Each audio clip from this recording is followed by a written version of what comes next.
nuestra bandera.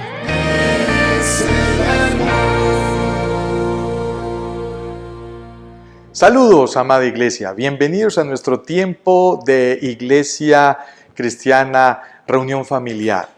A todos nuestros amigos y amigas que sintonizan nuestra señal internacional por YouTube, Confra Predicando, gracias.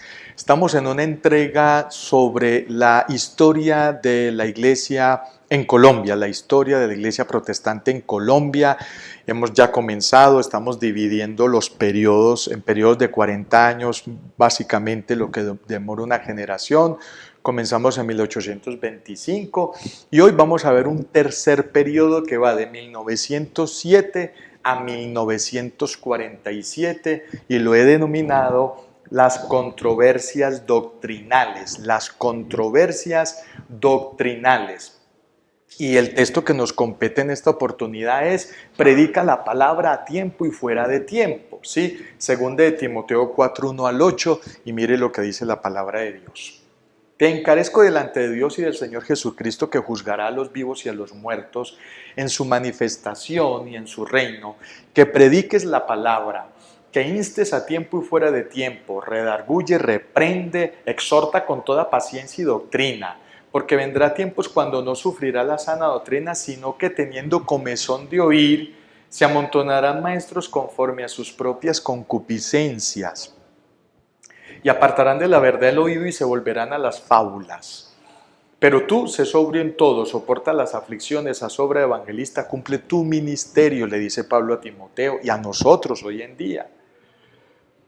Porque yo ya estoy para ser sacrificado y el tiempo de mi partida está cercano. He peleado la buena batalla, he acabado la carrera, he guardado la fe, dice Pablo tan bello. Por lo demás me está guardada la corona de justicia, la cual me dará el Señor juez justo en aquel día, y no solo a mí, sino también a todos los que aman su venida. Uno escribir eso tan hermoso sabiendo que lo iban a decapitar, algo extraordinario. Pablo fue Pablo. Que el Señor añada bendición a su palabra y nos bendiga en este periodo. Y este texto lo titulé Predica la palabra a tiempo y fuera de tiempo. Lamentablemente el título de este periodo, del tercer periodo, recuerden, 1907 a 1947, controversias doctrinales. Y el periodo pasado se caracterizó por métodos evangelísticos muy lindos, este se caracteriza por una cantidad de controversias doctrinales tremendamente fuertes, ¿sí? 1907 a 1947. Me deja muy triste porque cuando hay textos que Casiodoro y Cipriano de Valera, los dos monjes que traducen del griego al español el Nuevo Testamento y del hebreo al español el Antiguo Testamento, hay frases que no se entienden mucho. Por ejemplo, cuando dice, porque vendrá tiempo cuando no sufrirán la sana doctrina. ¿Cómo así que no sufrirán la sana doctrina? Sino que teniendo comezón de oír, se amontonarán maestros conforme a sus propias concupiscencias.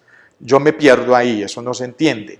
Realmente lo que dice el original es: llegarán tiempos donde lo más perseguido, lo que más va a sufrir y lo que la gente no quiere escuchar es sana doctrina.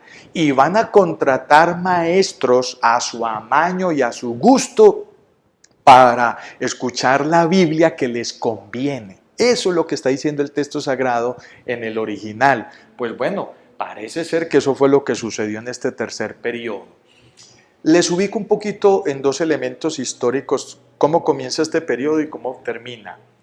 Comienza con la rebelión panameña y pérdida del Canal de Panamá, y termina con Mariano Ospina Pérez, conservador, es elegido presidente del país.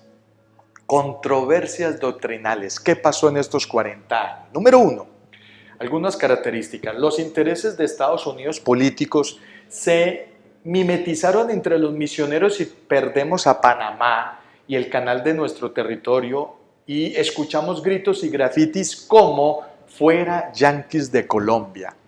Cuando yo era niño y pasábamos por un sector aquí de la ciudad de Medellín, cerca de la parte administrativa de la alcaldía y la gobernación, que es lo que nosotros denominamos Alpujarra, yo recuerdo leer, oiga pues yo voy a cumplir 54 años y eso fue a finales del siglo pasado, cuando yo era, sí, un adolescente, y uno leía esos letreros, esos grafitis hechos en las paredes, fuera Yanquis de Colombia.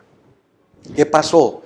En este periodo, mientras por un lado están los misioneros con intenciones buenas, sanas, evangelizando, por otro lado están los gringos, comerciantes, empresarios, políticos, vendiéndole la idea a Panamá para que se separara de Colombia porque ellos le iban a construir el canal y se lo iban a administrar 100 añitos. Hasta no hace mucho, Estados Unidos le entregó el canal apenas a Panamá.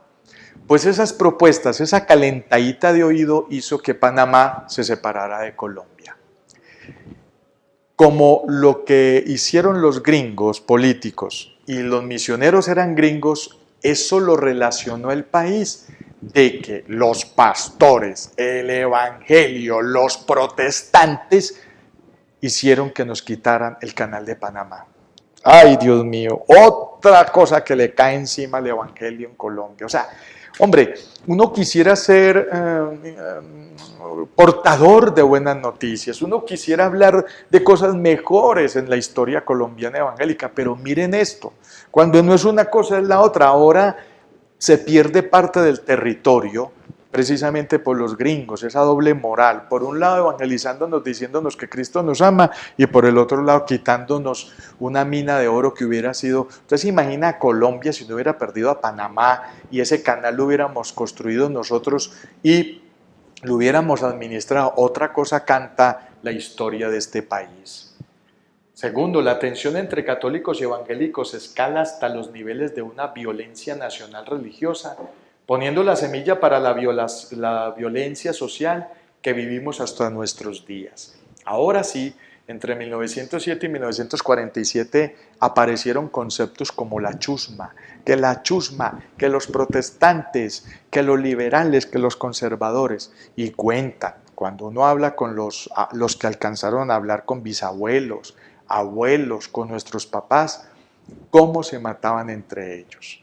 Hay evidencias, hay fotos, hay libros históricos que nos cuentan cómo llegaba el pastor y le echaba candela al tema y salía con sus ovejas de noche a cortarle la cabeza a la Virgen María, a los santos que estaban en las esquinas de los barrios, de los pueblos, y al otro día la Iglesia Católica se levantaba, pero ¿quién decapitó a María? ¿Quién decapitó a José, a Pedro, a Pablo? Y entonces el sacerdote en la misa le metía candela al tema y salía con su gente y le echaban candela a los templos. Eso sucedió en municipios secundarios, eso sucedió, eso pasó. Lo que pasa es que ese elemento histórico de la iglesia evangélica está tapadito, a eso se le echó tierrita, tanto católicos como evangélicos, pero eso sucedió y le hizo mucho daño al país y le hizo mucho daño a la sociedad y al evangelio. Los templos católicos y evangélicos son quemados como parte de la violencia y muchas personas pierden la vida por ser parte de uno u otro bando. Chusma, ¿sí? Se escondían y cuando venía el liberal que venía caminando después de un culto, lo picaban. Eso lo cuentan nuestros abuelos, nuestros bisabuelos, lo contaron, y viceversa. Los conservadores hacían eso y después los liberales hacían lo mismo. Cuando venía el conservador de misa, tome lo suyo.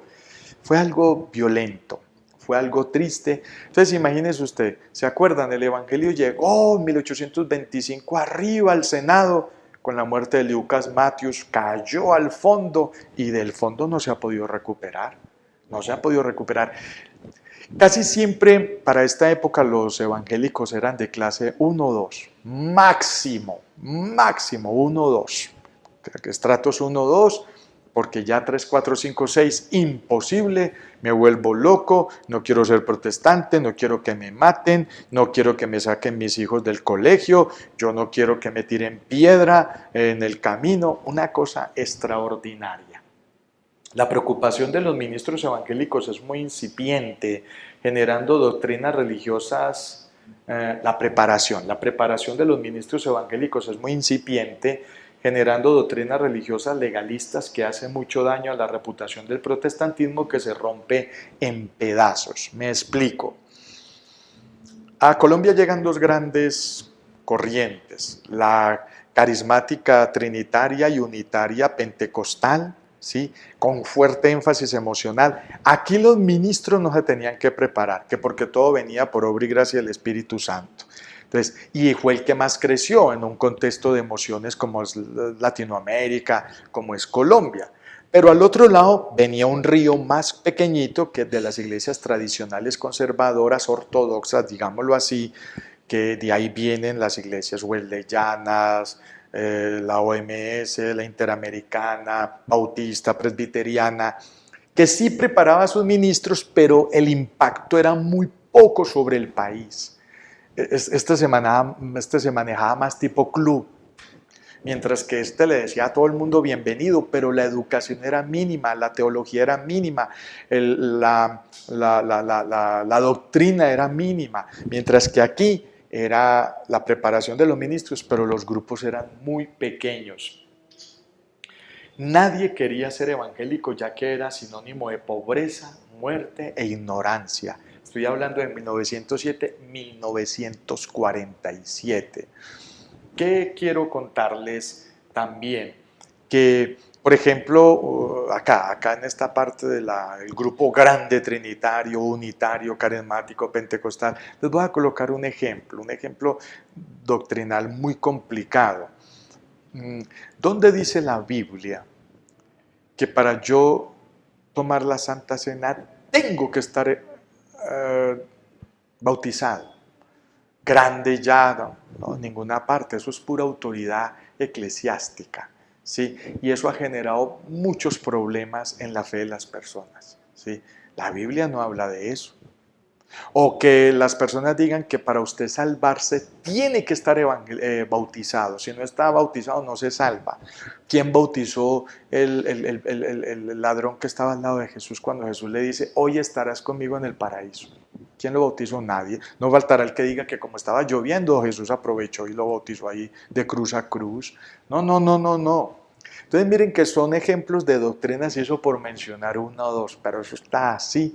De doctrinas que le ponen pirinola a la gente para entrar al reino de los cielos, obstáculos, dificultades. ¿Qué aprendemos de este periodo de controversias doctrinales? Que los países originarios de las misiones evangelistas deben tener mucho cuidado con las decisiones políticas de Estado, ya que pueden dañar el trabajo de los misioneros si se maneja una doble moral. En la mayoría de países donde Estados Unidos llegó con la Primera, la Segunda Guerra Mundial y llegó con sus misioneros y con sus militares, hicieron bien el trabajo. Hoy esas islas o esos países son una potencia. Honolulu, Hawái, ese tipo de lugares donde tanto el político gringo y el misionero hicieron bien su trabajo, o el militar, sí, político, el misionero y el gringo y el militar hicieron bien su trabajo. Hoy en día son islas espectaculares, en un desarrollo muy lindo, pero en Colombia no pasó así. En Colombia, el político gringo hizo lo que le dio la gana, el misionero gringo hizo lo que pudo, y el militar gringo también hizo lo que le dio la gana. Entonces, complicado el tema. La Iglesia Católica y Evangélica en Colombia deben pedir perdón público a toda la nación por estimular y crear la violencia en el país por asuntos religiosos. Ya lo he dicho en otras entregas, ahí empezó todo el problema. Y el Evangelio estancado abajo, el resto del Evangelio, la otra mitad del Evangelio. Preparar teológicamente a los ministros que predican y enseñan la palabra de Dios no es una opción, es una necesidad enseñada desde tiempos antiguos por la iglesia primitiva y sus raíces hebreas y tradicionales orales. Lamentablemente, amigos que nos escuchan, la preparación teológica a nivel internacional, y ya en Colombia también se puso así, es tan costoso como estudiar medicina. Explíqueme usted eso. ¿Por qué es tan costoso estudiar teología si se supone que necesitamos facilidades para que los ministros crezcan en sabiduría, en conocimiento doctrinal, para que puedan ministrarle a las ovejas? Pero hoy por hoy, y lo voy a decir un poquito más adelante, vale lo mismo estudiar medicina que estudiar teología en los seminarios de Colombia que han sido aprobados por el gobierno. Entonces, muy complicado y que se prepare el ministro teológicamente no es una opción. Tiene y debe de suceder para que sus ovejas, su rebaño, esté bien preparado. Y por último, debemos ser conscientes que sobre nosotros reposa una reputación nada buena y que debemos hacer todo lo posible por mejorar nuestras relaciones interpersonales con la sociedad y recuperar la santificación del buen nombre de nuestro Padre eterno.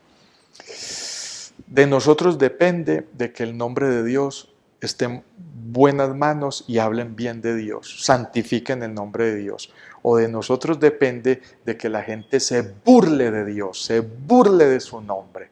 Qué triste es tener que afirmar esto. Blasfemen del nombre de Dios por el mal testimonio. O que la gente se maraville de Dios porque damos buen testimonio. Vamos a orar. Gracias por tu palabra, Señor. Bendice en una forma especial lo que estamos estudiando, analizando y aprendiendo. Y que estos materiales y estas tesis, Señor, y estos recordatorios históricos enriquezcan la fe de los que nos oyen. Ayúdanos a corregir y a mejorar. Quedamos en tu presencia bendiciendo, Señor, este tiempo con la bendición del Padre, la bendición del Hijo y la bendición del Espíritu Santo. En el nombre de nuestro Señor Jesucristo oramos. Amén y amén. Dios me los bendiga. Hasta una próxima.